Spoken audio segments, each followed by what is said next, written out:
ام المؤمنین حضرت عائشہ صدیقہ طیبہ طاہرہ رضی اللہ تعالی عنہا آپ فرماتی ہیں اذا اراد اللہ بالامیر خیرا، اللہ تعالیٰ جب کسی حکمران سے، کسی امیر سے، کسی بادشاہ سے جب بھلائی کا ارادہ کرے، کسی حاکم سے، کسی صدر سے، کسی بادشاہ سے جب بھلائی کا ارادہ اللہ اس سے کرے تو اسے کیا انعام دیتا ہے؟ فرمایا جعل لہ وزیر صدق، اللہ اسے سچے وزیر عطا فرما دیتا ہے، اچھے مشیر دے دیتا ہے، اور جس کے ساتھ اللہ بھلائی کا ارادہ نہ کرے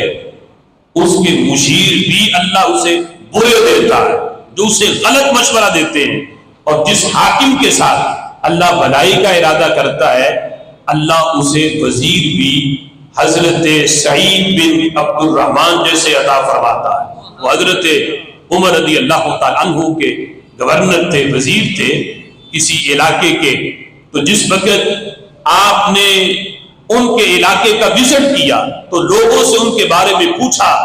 تو جس وقت لوگوں نے ان کے اوصاف بیان کیے تو حضرت عمر رضی اللہ تعالیٰ عنہ بھی ہاتھ اٹھا کے اللہ کی بارگاہ میں یہ دعا کرتے تھے، اے اللہ مجھے سعید بن عامر رضی اللہ تعالیٰ عنہ جیسے مزید گورنر عطا فرما، اس جیسے وزیر اور اس جیسے گورنر اگر مجھے مل جائیں تو پوری دنیا پہ اسلام کا جھنڈا لہرانا یہ عمر کا کام ہے۔ یعنی اس جیسے وزیر ہوں تو پھر ملک کتنی تیزی سے ترقی کرتا ہے، پھر کتنی تیزی کے ساتھ اس پہ عروج آتا ہے۔ تو فرمایا یہ بھی اللہ کا انعام ہے، اچھے مشیروں کا مل جانا، اچھے وزراء کا مل جانا بادشاہوں کو، یہ بھی خالق کائنات جل جلالہ کی طرف سے انعام ہے۔